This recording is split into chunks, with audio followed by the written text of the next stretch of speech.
Hello guys! Hello! This is for Sagittarius. Welcome dito sa aking channel guys. Alamin natin Sagittarius ko ng messages, vibration, gabay, energy para sa inyong lahat. This is general reading for the month of October 2025. Sagittarius, first card mo dito is Panther. Second card is Squirrel. And third card is Owl. Okay, dito muna tayo sa Panther. Yung Panther card na to, Sagittarius is protection card. So, sinasabi ng bara sa'yo na consider who you allow to take your energy and who you give it away to freely. So, ibig sabihin niya, protect yourself. Protect yourself, Sagittarius. Okay? Protectionan mo ang sarili mo. Okay? Protectionan mo ang sarili mo. And, you need to check kung sino yung mga tao na hahayaan mo na makapasok sa buhay mo, kung sino yung mga taong i-attach mo sa sarili mo, and who are, 'di ba, who you give it away freely, 'di ba? So, mag-iingat ka sa mga taong papapasukin mo sa buhay mo. Mag-iingat ka, huwag kang masyadong magtitiwala. Kasi alam mo, sa panahon ngayon, napakahirap magtiwala sa ngayon eh. Naglipa na ang manloloko, scammer, manggagancho sa panahon ngayon. Okay? Squirrel, spiritual maintenance, be your own caretaker. So, yun. Yung mga Sagittarius dito na baka nakakalimutan nyo na yung mga spiritual na obligations nyo, sinasabi ng Squirrel card na to na you need to be your own caretaker. So, kailangan na ikaw yung magbabantay sa spiritual mong mga responsibilities and responsibilidad mo yung sarili mo.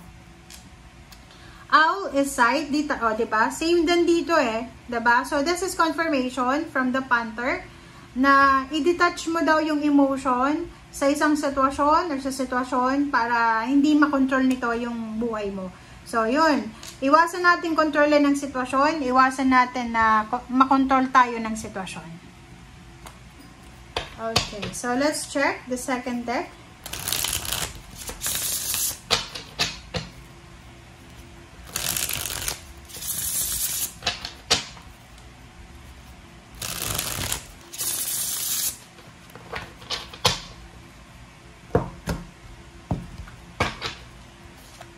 Okay, first card natin is Three of Wands.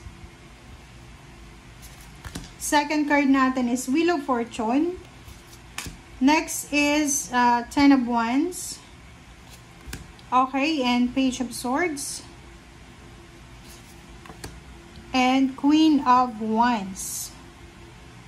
Okay, sa ilalim mo dito is the Hierophant. Hierophant, temperance and balance. Okay, so tingnan mo dito. Sagittarius, there's Three of Wands, Wheel of Fortune, Ten of Wands, Page of Swords, and Queen of Wands. Kung makikita mo dito, mayroon kang hinihintay eh. Maybe naghihintay ka ng pagbabago sa iyong buhay. Emotional, financial, or parang naghihintay ka, you're waiting na mag-flip yung pagkakataon or yung tadhana. Parang naghihintay ka na mabago yung sitwasyon. Like maybe marami kang mga obligations, duties and responsibilities sa buhay mo, pamilya, relationship, trabaho. And ngayon parang nakikita ko na you're waiting eh. You're waiting na mabago ito. So, hindi ko alam ano ba yung kailangan mabago sa buhay mo kasi pwedeng ito ay in terms of obligation natin sa trabaho, negosyo, or ano pa man. Or maybe this is about the relationship, your emotion. Hierophant, temperance, and Page of Coins. So, sa usaping pera, okay. So, dito emotion, naghihintay ka. So, you're waiting for emotional clarity. Dito naman sa three cards sa ilalim is pwedeng you're waiting for financial. Okay? Financial blessings or financial news. Pwedeng nag-a-apply ka ng trabaho or maybe pwedeng, ano ba yung ginagawa mo sa ngayon? Kasi pwedeng ikaw ay nag-aantay ka ng balita tungkol sa pera. Pwedeng padala.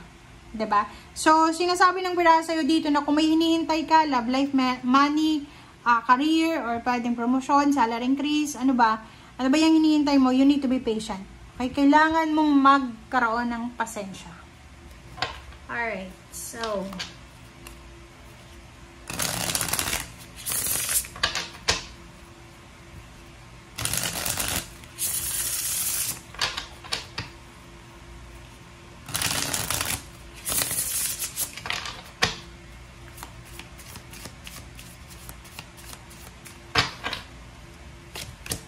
Okay, Ten of Cups and Death card. O, diba? So, kung makikita mo dito, kung magiging mapasensya ka daw, this is relationship, this is money. So, sinasabi ng baraha, dalawang blessings and the sun nasa ilalim mo. So, dalawang biyaya, pagpapala, ang posibleng darating sa buhay mo. Diba? So, tingnan mo siya. Tingnan mo. Kita mo ba? Kasi ang sinasabi ng baraha sa'yo dito na matatapos na yan ng mga pinoproblema mo sa emosyon mo, relationship, sa pamilya, or kung ano pa man. So, just be positive. Maging strong, maging malakas, matatag, positibo ka dapat. And yung Ten of Cups dito ay nagsasabi sa inyo na kailangan natin na i-prioritize natin ang ating emotion, ang ating sarili, kasi masyado kang nakafocus sa mga bagay-bagay na hindi naman importante. Okay? And sinasabi ng Strength card dito na be confident, be brave, be confident na ano man ang pinagdadaanan natin, ano man ang pagdaanan natin, kasi hindi naman perfect yung buhay natin, 'di ba? Walang perfection dito sa mundo eh. So kung ano man ang pagdaanan natin, just be ready. Maging ready tayo and maging yung prepared ka dapat. Two of Coins and King of Wands. So sa trabaho, there's a celebration, there's a happiness, there's a joyful news about money. So, by the end of October, going to November, possible na makatanggap ka ng lump sum of money. Maybe this is salary or this is for, ano ba, yung mga plano mo sa finances. Nakikita din natin na sa usaping pera, medyo balanse yung salapi mo. Hindi ka masyadong parang hindi ka masyadong namumroblema sa salapi ngayon kasi manageable.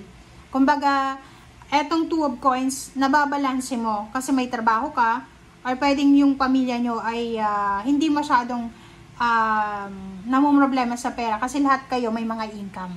Okay?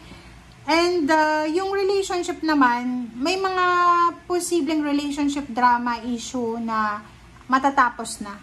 There's parang ano to eh, ano ba yan? Mga away, gulo, selos, bintangan, narcissistic relationship, or ano pa man, ay posibleng matapos na siya.